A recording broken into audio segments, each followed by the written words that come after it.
திருமூலரின் திருவடிகளை வணங்கி இந்த வகுப்பை தொடங்குவோம். இப்ப நம்ம முதலாம் தந்திரத்துல இளமை நிலையாமை பார்த்துட்டு இருக்கோம். இதுக்கு முன்னாடி யாக்கை நிலையாமை, செல்வம் நிலையாமை இரண்டுமே பார்த்தோம். இப்ப இந்த உடல் எப்படி இருக்கு அப்படின்னா, வெளியில நமக்கு கண்ணுக்கு தெரியக்கூடியது உடல், கண்ணுக்கு தெரியாம அதுக்கு உள்ள இருக்கக்கூடியது மனம். அதை நம்மளால உணர முடியுது. அந்த மனதுக்கு உள்ள இருக்கக்கூடியது உயிர். அத நம்ம இன்னும் உணரவும் செய்யல. அத பத்தின அக்கறையும் இல்லாம இந்த உடல் மனம் இரண்டுல மட்டும்தான் நம்மளுடைய அக்கறையுமே இருக்கு. அந்த உயிரை உணரக்கூடிய கலை தான் இந்த திருமந்திரம். அதைத்தான் அவர் சொல்லி கொடுக்குறாரு. இப்ப இந்த இளமை நிலையாமை அப்படிங்கிறத நாம எப்படி புரிஞ்சுக்கலாம்னா, இளமையா இருக்கிற வரை நமக்கு நரை, திரை, மூப்பு இந்த மூணும் வராது. நரை எதுல வரும்னா நம்மளுடைய உடல்ல வரும். நம்ம உடல்ல இருக்கக்கூடிய நாக்கினுடைய நிறம், முடியோட நிறம், நம்ம தோலோட நிறம், இது எல்லாமே மாற ஆரம்பிக்கும். அப்ப இளமையில இருந்து நம்ம முதுமைக்கு போறோம்னு புரிஞ்சுக்கலாம். அதே மாதிரி திரை அப்படிங்கிறது எதுல வரும்னா இந்த ஐம்புலன்கள்ல திரை வரும்.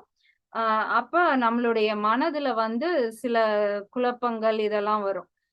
இப்ப கண் பார்வை குறையிறது, ஐம்புலன்கள்ல வரக்கூடிய குறைபாடு, இதெல்லாமே மனதை போய் தாக்குற மாதிரி இருக்கும்.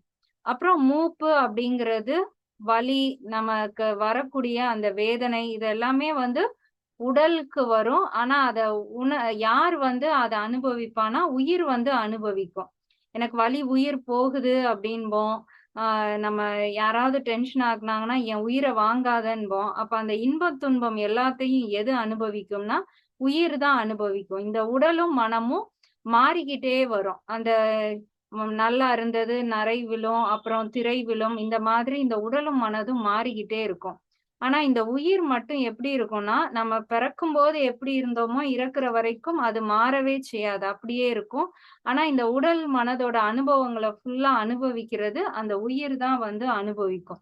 அப்ப நம்ம இளமையா இருக்கும் போதே, இந்த உடல் ஆரோக்கியமா இருக்கும் போதே நாம அந்த உயிரை உணர முயற்சி பண்ணணும். அதைத்தான் திரும்ப திரும்ப இந்த யாக்கை நிலையாமையிலையும் சொல்றாரு, இளமை நிலையாமையிலையும் சொல்றாரு. இந்த உடல் ஆரோக்கியமா இருக்கும்போது நம்ம ஃபுல்லா நம்மளுடைய செல்வத்தை சேகரிக்கிறதுக்கே நாம செலவழிச்சிடக்கூடாது அப்படிங்கிறதுக்காக தான் இது ரெண்டுக்கும் நடுவுல அந்த நீ தேடி போற செல்வமும் நிலைக்காது அப்படின்னு சொல்றாரு. அப்ப அந்த இளமை காலங்கள்ல நம்ம செல்வத்தை தேடுறதை விட இந்த உயிர் எங்க இருக்குன்னு தேடி உணரணும் அப்படிங்கிறதுக்காக தான் அடுத்து இளமை நிலையாமை சொல்றாரு. இப்ப அந்த உயிர் எங்க இருக்கு அப்படின்னு நம்ம எப்படி உணரலாம்? இந்த உயிர் நம்ம பிறந்ததுல இருந்து மாறவே செய்யாதுன்னு பார்த்துட்டோம். நம்ம சின்ன பிள்ளைங்களா இருக்கும்போது நம்ம ஒரு 12th படிச்சவங்களா இருப்போம். அப்புறம் காலேஜ் முடிப்போம். நம்மளுடைய அறிவு மாறிக்கிட்டே போகும்.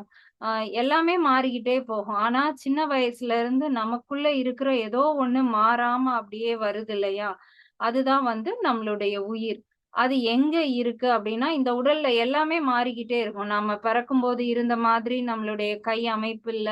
நம்மளுடைய எல்லாமே மாறிடுச்சு. எல்லாம் பெருசாயிருச்சு. ஆனா நம்மளுடைய கண்ணுக்குள்ள இருக்கக்கூடிய அந்த கருவிழிக்கு உள்ள நடுவுல இருக்கக்கூடிய அந்த கண்மணின்னு சொல்லக்கூடிய அது மட்டும் பிறக்கும்போது எப்படி இருந்துச்சோ அப்படியே தான் கடைசி வரை இருக்கும். அப்ப இந்த உடல்ல மாறாம இருக்கக்கூடிய ஒரே ஒரு உறுப்பு எதுனா நம்மளுடைய கண்மணி தான் இருக்கு.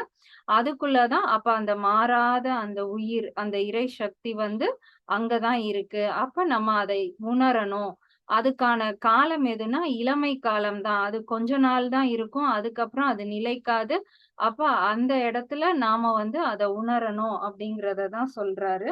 இதுல நம்ம 5 பாடல்கள் வரை ஏற்கனவே பார்த்துட்டோம். முதல் பாடல்ல என்ன சொல்றாருன்னா, சூரியன் எப்படி கிழக்குல உதித்து மேற்குல மறையுதோ, கன்று எப்படி ஒரு சின்னதா இருந்து அது ஒரு பசுவா மாறி அடுத்து எப்படி அது இறந்து போகுதோ, இத பார்த்துக்கிட்டே இருந்தும் நீ இளமை நிலைக்கும் நீ நம்புறியா? இளமை நிலைக்காது, அத நீ உணர்ந்துக்கோ அப்படின்னு முதல் பாடல்ல சொல்றாரு.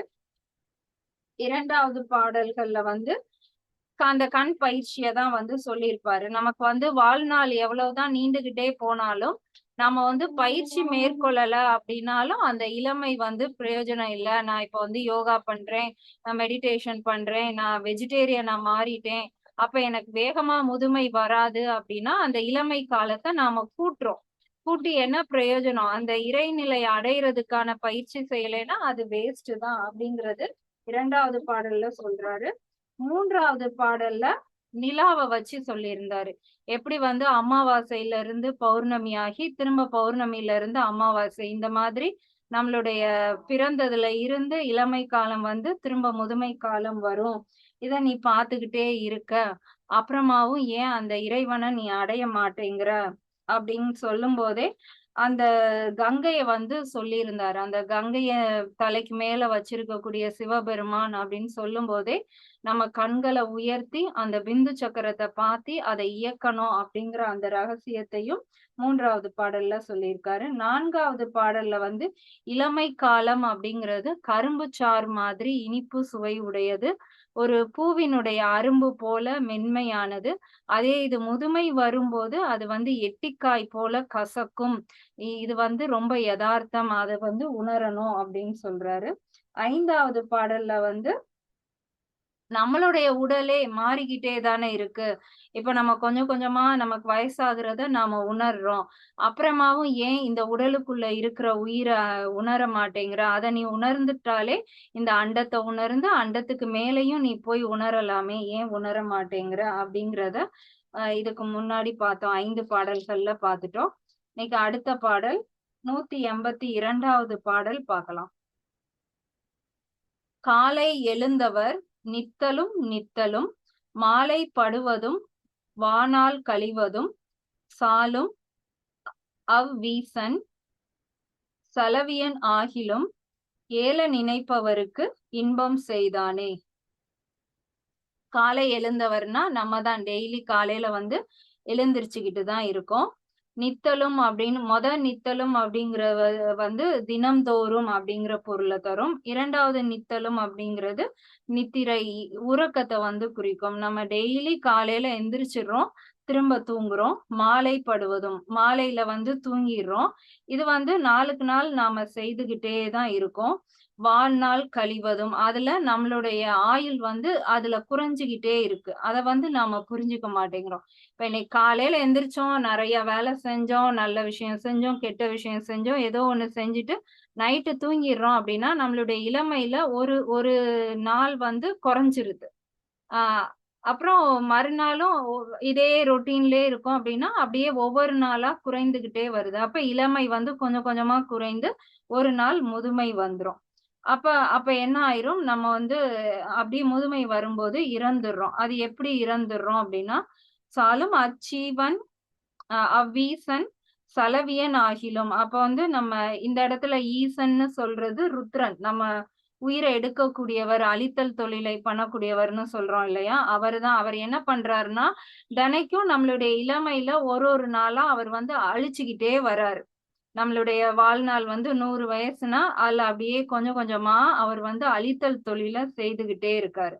அவர் எப்படி செய்றாராம்? கோவமா செய்றாராம். ஏன்னா, இப்படி ஒரு நல்ல உடல எடுத்துட்டு வந்து இறைவன அடையாம நீ பாட்டுல உன்னோட நாள வந்து போக்குறியே அப்படின்னு சொல்லி, கோவத்தோட நம்மளுடைய இளமைய கொஞ்சம் கொஞ்சமா அவர் வந்து அறுத்துக்கிட்டே வராரு. ஆனா அதே ஈசன் தான் என்ன பண்றாரு, ஏல நினைப்பவருக்கு இன்பம் செய்தானே. இளமை காலத்த வேஸ்ட் பண்ணாம யாரெல்லாம் வந்து இறைவனை நினைக்கிறாங்களோ அவங்களுக்கு இன்பத்தை கொடுக்கிறாரு. அந்த இறைநிலை அடையக்கூடிய இன்பம் எப்படி இருக்கு அப்படிங்கிறத உணர்த்துறதும் இவரே தான் பண்றாரு. அப்ப இந்த பாடல்ல அவர் என்ன சொல்றாருன்னா, அந்த ஈசன் வந்து ஒரு தாய் குணம் மாதிரி. நம்ம இப்ப நம்மளுடைய பிள்ளைங்க ஏதாவது தப்பு செய்யறாங்கன்னா கண்டிக்கவும் செய்வோம், நல்லது பண்ணா பாராட்டவும் செய்வோம். அதே மாதிரிதான் ஈசன் வந்து யாரெல்லாம் இறைவனை உணராம இருக்காங்களோ அவங்களுடைய இளமைய ஃபுல்லா எடுத்துட்டு அவங்கள வந்து தண்டிக்கிறாரு. அதே இது யாரெல்லாம் இறைவன நினைச்சு அந்த இளமை காலத்த பயனுள்ளதா மாத்துறாங்களோ, அவங்களுக்கு இன்பத்த குடுத்து சந்தோஷப்படுத்துறாரு.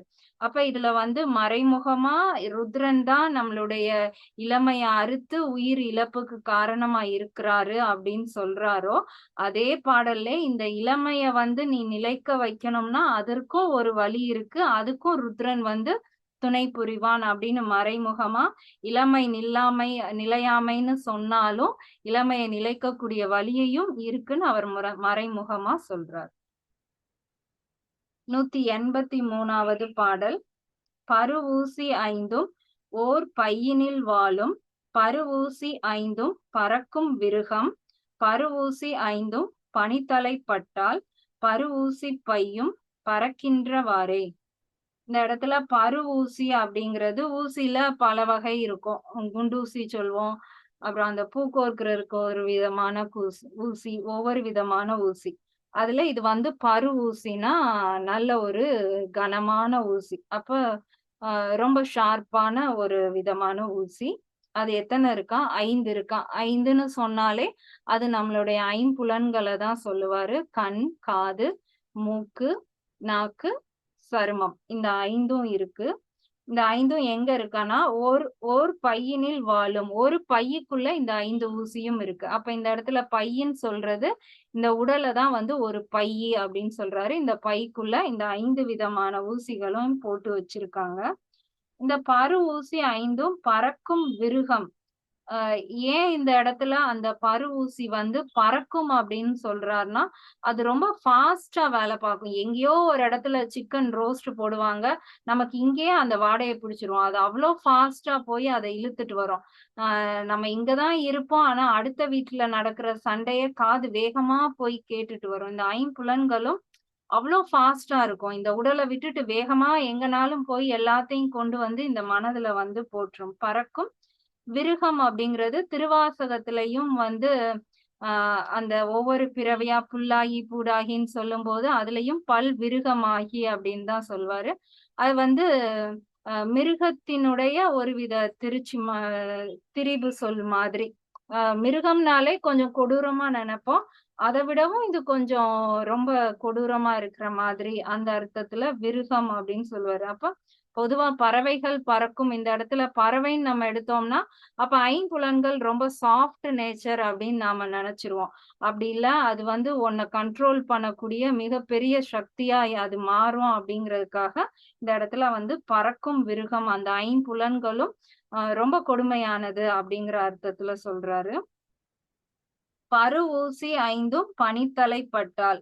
இப்ப இந்த ஐம்புலன்களும் பறக்கும் அப்படின்னா அது தன்னுடைய இஷ்டத்துக்கு அங்கங்க போயிட்டு எனக்கு இந்த சாரிய பார்த்த உடனே வாங்கணும், எனக்கு உடனே இந்த ஹோட்டல் போகணும்னு ஐம்புலன்களும் அதது இஷ்டத்துக்கு இந்த உடலை வந்து எங்கேயாவது கூட்டிட்டு போகும். அப்ப நம்ம அது பின்னாடியே போயிட்டோம் அப்படின்னா வேஸ்ட். இந்த இளமை காலத்துல ஐம்புலன்கள் பின்னாடியே போயிட்டோம் அப்படின்னா வேஸ்ட். பரு ஊசி 5ம் பனித்தலைப்பட்டால். இளமையா இருக்கும்போது இதெல்லாம் இதை செய்யணும் அதை செய்யணும் நம்ம உடலை வந்து ஒரு வழி ஆக்கிரும். அதே இது ஒரு வயசு ஆனதுக்கு அப்புறம் கொஞ்சம் முதுமை ஆயிட்டோம், நம்மளால நடக்க முடியல, சரியா காது கேட்கலாம் அப்படின்னா நம்மளால எதுவுமே செய்ய முடியாது. அப்படி முடமாகி ஒரு இடத்துல இருக்கிற மாதிரி இந்த உடல் வந்து பாதிக்கப்பட்டுரும். யாரெல்லாம் இளமை காலத்துல ஐம்புலன்களுக்கு பின்னாடி போறோமோ அவங்க எல்லாருக்கும் முதுமை காலத்துல ரொம்ப கஷ்டம் வரும். அப்படிங்கறதான் 5ம் பனித்தலைப்பட்டால் அப்படிங்கிற அர்த்தத்துல சொல்லியிருக்காரு. இதுக்கு இன்னொரு பொருள் என்ன அப்படின்னா, பனித்தலை அப்படிங்கிறது நம்மளுடைய உச்சியில இருக்கக்கூடிய அந்த 7வது சக்கரம் அப்படிங்கிறதும் இன்னொரு பாடல்ல வந்து இருக்கு.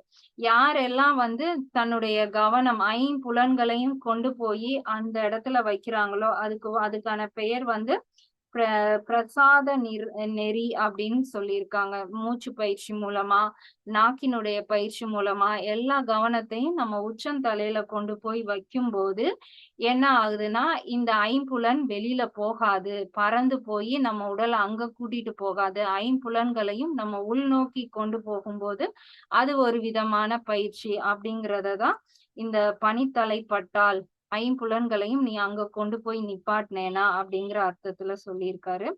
பருவூசி பையும் பறக்கின்றவாறே. அந்த ஐம்புலனை நாம எப்படி வச்சிருக்கோமோ அது மாதிரிதான் இந்த பை அப்படிங்கிறது இந்த உடலை தானே சொல்றாரு. அந்த உடல் அப்படிதான்.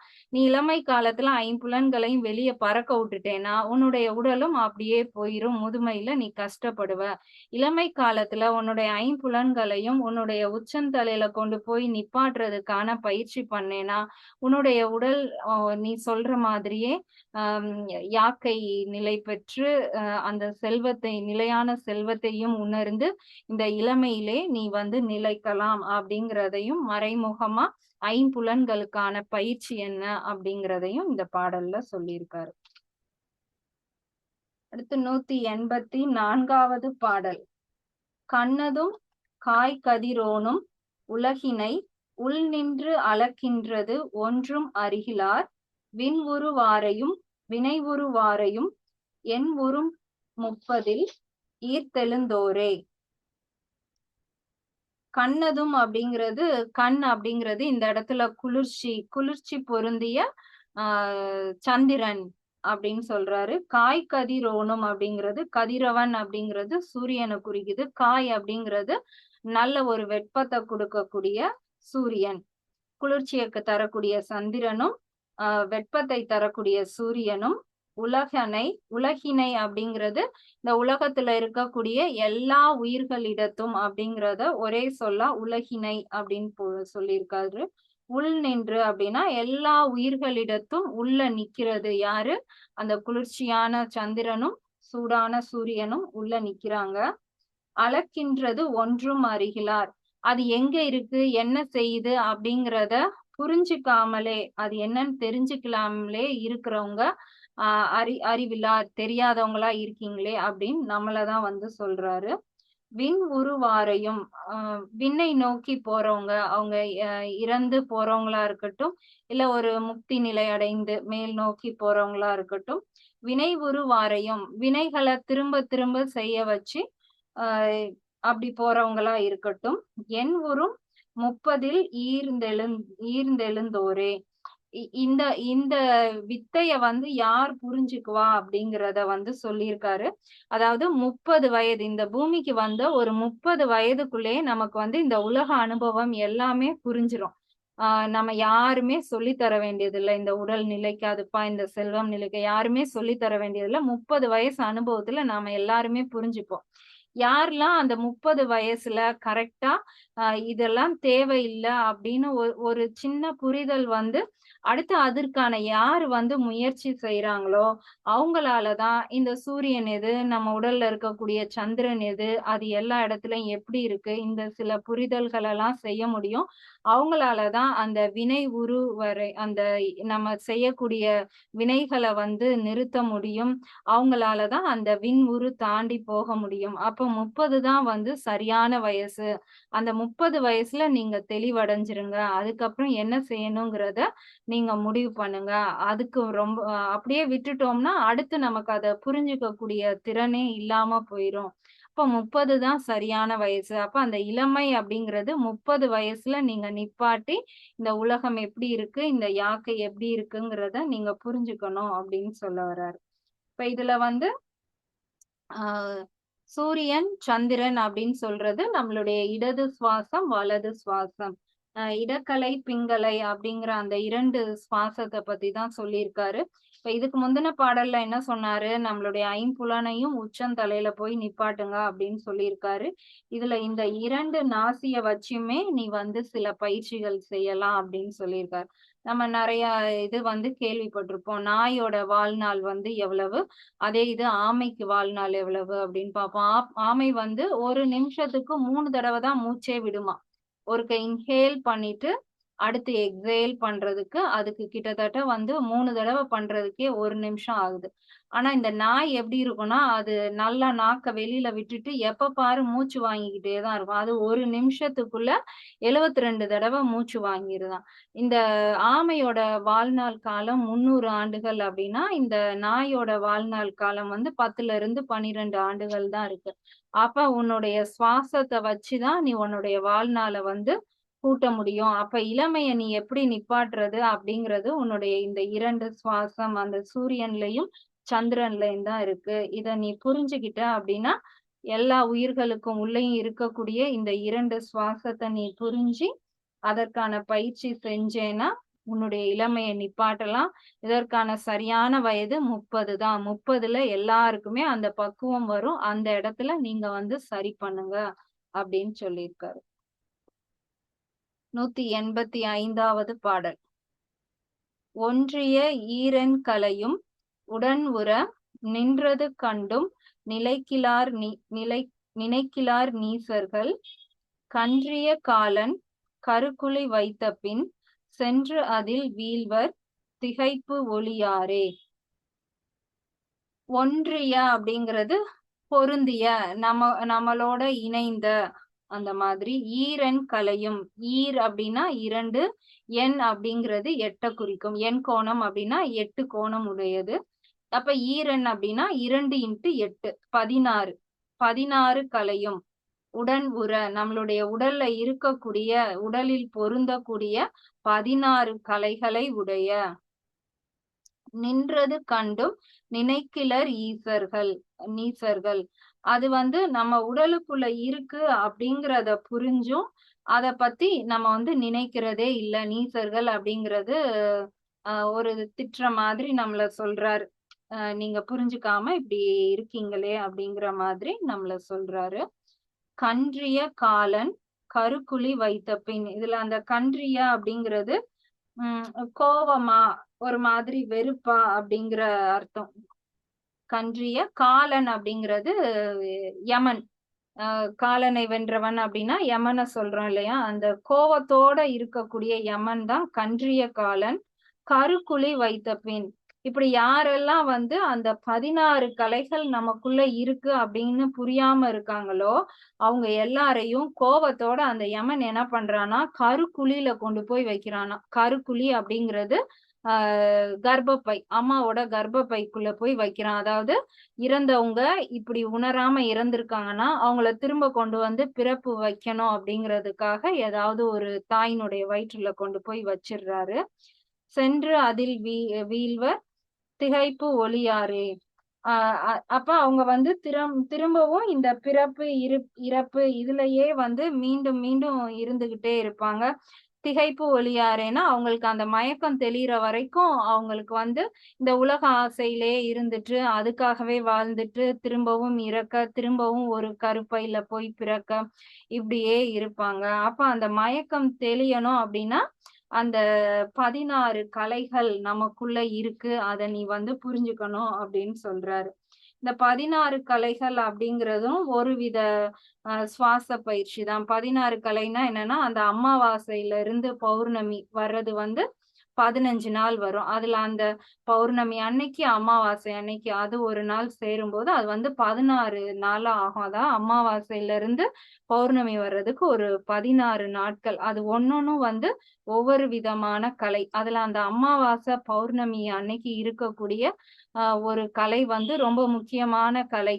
அன்னைக்கு வந்து என்ன இருக்கும்னா, வெளியே இதே மாதிரி நிலால என்ன மாற்றம் ஏற்படுதோ அதேதான் நமக்குள்ள இருக்கக்கூடிய பிந்து சக்கரம். அதுதான் நமக்குள்ள இருக்கக்கூடிய நிலை, நிலா.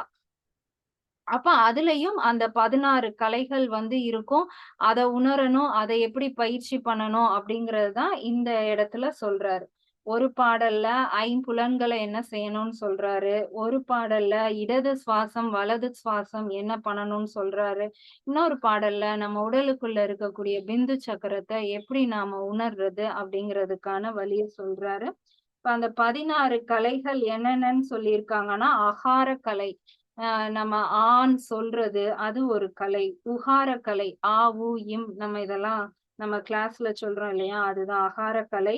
உகார கலை, மகர கலை, விந்து கலை, அர்த்த சந்திர கலை, நிரோதினி கலை, நாதக்கலை, நாதாந்த கலை, சக்தி கலை, வியாவினி கலை, சமனை கலை, உண்மனை கலை, வியோமரூபிணி கலை, அனந்தை கலை, அநாதை கலை, அனாசிறுதனை கலை அப்படின்னு சொல்லி ஒரு 16 வகையான கலைகள் இருக்கு.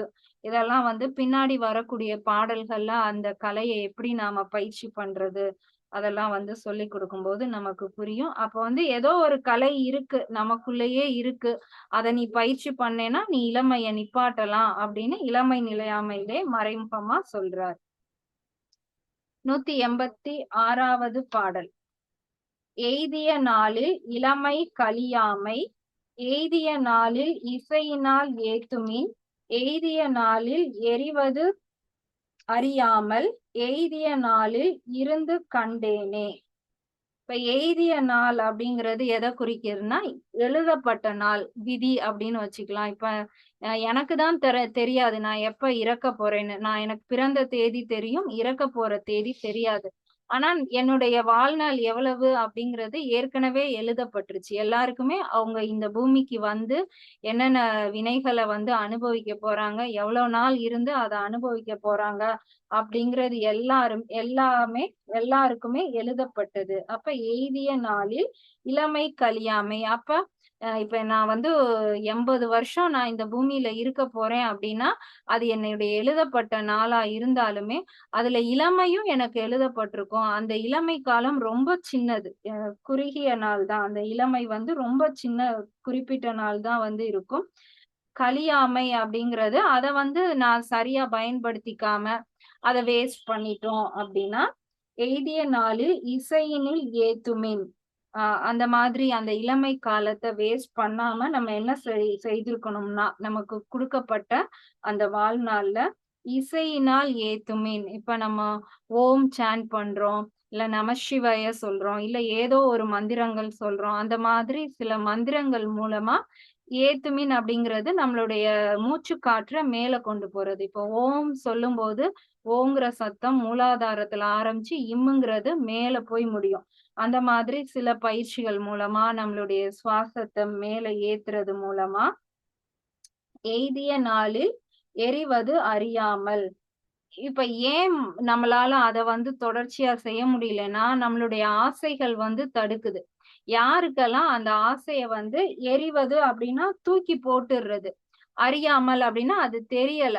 அந்த ஆசைய தூக்கி போட்டுட்டு எப்படி உட்கார்ந்து பயிற்சி பண்ணணும் அப்படிங்கிறது தெரியாதவங்களுக்கு அது தெரியாது. அப்ப ஆசைய வந்து நாம விடணும். ஆசைதான் வந்து அந்த ஐம்புலன்கள் கொண்டு வந்து குடுக்குது இல்லையா? அது பின்னாடியே நம்ம ஆசைப்பட்டுக்கிட்டு போறோம். ஐம்புலன்கள் எதை தேடி கொண்டு வந்து குடுத்தாலும், நம்மளுடைய ஆசை அது மேல இல்லாம இருக்கிறது அப்படிதான் எரிவது. அந்த ஆசைகள தூக்கி போட்டுறது. போட்டுட்டு நம்மளுடைய கவனம் முழுவதும் நம்மளுடைய மூச்சு காற்ற மேல ஏத்தக்கூடிய பயிற்சியில அப்படியே இருக்கிறது தான் அந்த ஏ ஏத்துறது. அத வந்து நாம தெரிஞ்சுக்கணும். எப்படி ஆசைய விடுறதுன்னு. எய்திய நாளில் இருந்து கண்டேனே. திருமூலர் வந்து அப்படிதான் இருந்து அவர் வந்து கண்டிருக்காரு. அவருக்கு அந்த ஆசைய வந்து எப்படி விடுறதுன்னு அவரு புரிஞ்சிருக்காரு. எப்படி அந்த நாதத்த மேல கொண்டு போய் நிப்பாட்டுறதுன்னு புரிஞ்சிருக்காரு. அந்த தவத்திலேயே இருந்தனால அவருக்கு எழுதப்பட்ட அந்த வாழ்நாள்ல அவர் வந்து இறைவன வந்து உணர்ந்துட்டாரு. அப்படின்னு சொல்றார். நமக்கு எழுதப்பட்ட வாழ்நாள்ல இளமை அப்படிங்கிறது ரொம்ப குறிப்பிட்ட காலம்தான். அந்த குறிப்பிட்ட காலத்துக்குள்ள அந்த சுவாசத்தை மேல கொண்டு போறதுக்கான பயிற்சியையும் நாம செய்யணும். அது செய்யறதுக்கு தடையா இருக்கக்கூடிய அந்த ஆசையை எப்படி வந்து விட்டு ஒழிக்கணுங்கிறதையும் தெரியணும். இத தெரிஞ்சனாலதான் திருமூலரால அந்த இறைவனை வந்து உணர முடிஞ்சிருக்கு அப்படிங்கிறத இந்த பாடல்ல சொல்லியிருக்காரு. மொத்தம் 10 பாடல்கள்லயுமே வந்து இளமை நிலைக்காது. ஆனா அத நிலைக்கிறதுக்கான சில பயிற்சிகள் சொல்லியிருக்காரு. எல்லாமே நம்ம தலைக்குள்ள இருக்கிற பயிற்சிகளா தான் சொல்லியிருக்காரு. அத நாம இந்த காலத்திலேயே பயிற்சி பண்றதுதான் சிறந்தது அப்படின்னு சொல்லியிருக்காரு. இதுல எதுவும் சந்தேகம் இருந்தா கேட்கலாம். அடுத்த வகுப்புல நாம வந்து உயிர் நிலையாமை பற்றி பார்க்கலாம். அக்கா, அப்படின்னா நம்ம அந்த மூச்சு பயிற்சி எல்லாம் பண்றோம்ல, அது ஃபாஸ்ட் எக்ஸேல்ல தான் நம்ம மேக்சிமம் பண்றோம். நம்ம மேக்சிமம் பண்ண மாட்டோம். ஸ்டார்டிங்ல தான் பண்ணுவோம். பண்ணுவோம். நம்ம அடுத்து செய்யற நம்ம ஒர்க் அவுட் எல்லாமே நமக்கு மூச்சு வேகமா இதாகிற மாதிரி தானே இருக்கும். இன்ஹேல் எக்ஸேல் வேகமாவே தானே இருக்கும் நமக்கு. நம்மளுடைய அப்ப கழிவுகளை நம்ம வெளியே அனுப்புறதுக்கு சில பயிற்சி நம்ம வேகமாவும் செய்வோம்.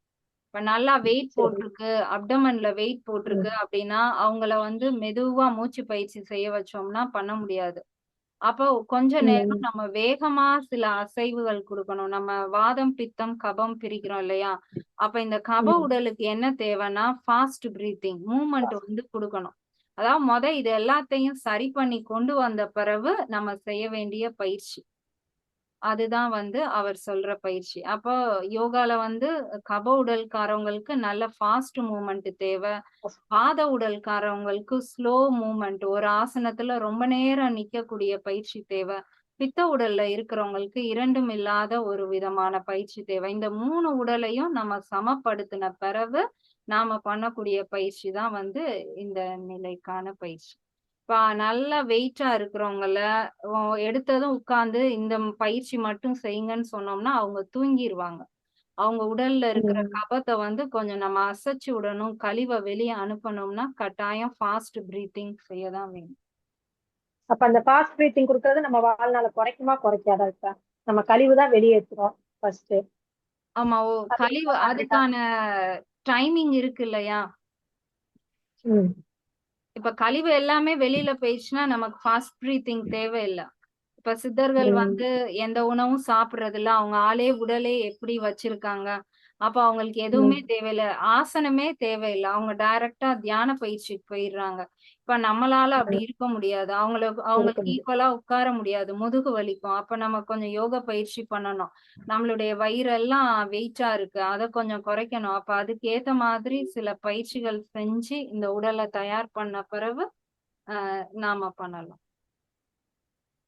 இப்ப நார்மலா நம்ம வீட்ல இருக்கும்போது அப்பனா இன்ஹேல் அதிக நேரம் பண்ணிட்டு எக்ஸேல் பண்ணாம பண்ணலாம். கொஞ்சம் நேரம் இருந்து பண்ணலாமா? ஆமா. நம்ம யோகாலயும் அப்படித்தானே பண்ணுவோம். ஃபாஸ்ட் எக்ஸேல் ம். பண்ணிட்டு, அடுத்து இன்ஹேலோட ரேஷியோவ மாத்துவோம் இல்லையா? 1:2 ம். ரேஷியோக்கு நாம பயிற்சி பண்ணணும். ஏன்னா, எக்ஸேல் அதிகமான நேரம் பண்ணணும். இன்ஹேல குறைக்கணும். அப்பதான் அவர் சொல்லக்கூடிய அந்த டைமிங்க நம்மளால கொண்டு வர முடியும். அப்ப எக்ஸேல் தான் அதிகமா இருக்கணுமா? இன்ஹேல் கம்மியா இருக்கணுமா? பண்ணக்கூடிய பயிற்சி. ஆமா. 1:2 ஃபர்ஸ்ட். ரேஷியோல இருக்கணும். ஏன்னா, எக்ஸேல்ங்கிறது நம்ம உடம்புல இருக்கக்கூடிய வேஸ்ட். இன்ஹேல்ங்கிறது ம். வெளியில இருந்து நம்ம வரக்கூடிய எனர்ஜி. எனர்ஜிய ம். உள்ள நம்ம வாங்கணும்னா, உள்ள ஸ்பேஸ் இருக்கணும் கழிவு. இல்லையா? அப்ப அந்த வேஸ்ட்ட அனுப்புறது முக்கியம். அப்ப பயிற்சியில வந்து எக்ஸேல் அதிகமான நேரம் இருக்கிற மாதிரி பழகுனாதான், உடல் கழிவு போயி இன்ஹேல்க்கு அது ரெடி ஆகும். அதுக்கப்புறம் அந்த சாவித்ரி பிராணாயாமா ஹோல்டு பண்றதுக்கும் நாம பயிற்சி பண்றோம் இல்லையா? அந்த ஹோல்டு பண்றது ம். தான் வாழ்நாள கூட்டும். ம். ஓகே. மேம் இந்த இப்போ கடைசி பாட்டு முந்தைய பாட்டு ஒன்றிய ஈரன் கலையும் உடல் அது முதல்ல அது explain பண்ணுங்க. அது சரியா புரியல எனக்கு. 16 ஒன்றிய கலைகள். ஈரன் ஒன்றிய ஈரன் கலையும் அப்படிங்கிறது 8x2 16 கலைகள் உடன் உற நின்றது. நம்ம உடலுக்குள்ள நிக்குது. 16 விதமான கலைகள் நிக்குது. கண்டும் நினைக்கிலர் நீசர்கள். அது நமக்குள்ள இருக்கிறது. நமக்கு தெரிஞ்சும் நம்ம வந்து அது என்ன ஏதுன்னு உணர மாட்டேங்கிறோம். அத உணர்றதுக்கான பயிற்சி எதுவுமே செய்ய மாட்டேங்கிறோம். கன்றிய காலன் கருக்குழி வைத்த பின் அத உணராம நம்ம பாட்டுல செல்வம் ஈட்டுறது, நல்வினை தீவினை செய்யறது, இதுலயே நாம இருந்தோம் அப்படின்னா, ஒரு நாள் யமதர்மன் வந்து சினம் கொண்டு நம்மளுடைய உடலை எடுத்த பிறகு நமக்கு வந்து திரும்பவும் ஒரு பிறப்ப வந்து குடுக்குறாரு. அப்ப அத குடுத்து அடுத்த பிறவியிலயாவது நீ உணர்றியா பாப்போம் அப்படிங்கிற மாதிரி திரும்பவும் ஒரு பிறவிய குடுக்குறாரு. நம்மளும் என்ன பண்றோம்னா, ஒரு மயக்க நிலையில திரும்பவும் இந்த உலகத்துக்கு வந்து திரும்பவும் அதே தப்பு பண்றோம். வினைகள செய்றோம், ஆசைகள கூட்டுறோம். திரும்பவும் யமன் கிட்டயே போயி நாம இறக்குறோம். அந்த பிறப்பு, இறப்பு சுழற்சி வந்து நடந்துகிட்டே இருக்கு. என்னைக்கு அந்த 16 கலைய நாம உணர்ந்து அதுக்கான பயிற்சி பண்றோமோ, அப்பதான் இது வந்து மாறும். அப்ப இதுக்கான காலம் வந்து இளமை காலம். இந்த காலத்துல நீங்க அத வந்து புரிஞ்சு பயிற்சி பண்ணுங்க அப்படின்னு சொல்றாரு. அது ஈரன் கலை அப்படிங்கிறது என்ன ஏதுங்கிறத இந்த பாடல்ல சொல்லல. அப்படி ஒரு கலை இருக்குன்னு சொல்றாரு. அந்த 16 கலை என்னன்னா, அந்த வளர்பிறையில இருந்து தேய்பிறை வரைக்கும், தேய்பிறையில இருந்து வளர்பிறை வரைக்கும் உள்ள அந்த 16 கலைய தான் வந்து அவர் சொல்லியிருக்கார். இது முந்தின பாகத்துல செல்வ நிலைமையில நீங்க ஒரு 16 கலை சொல்லிட்டீங்க இல்லையா? அதே தானே அது இதுவும்? செல்வம் சார், அது அது செல்வம். இது வந்து சரி. கலைங்கிறது, இது ஒரு விதமான பயிற்சிய சொல்றாரு, மூச்சு பயிற்சியோட சேர்ந்தத ஓ சொல்றாரு சரி கலை. சரி சரிங்க. Okay sir.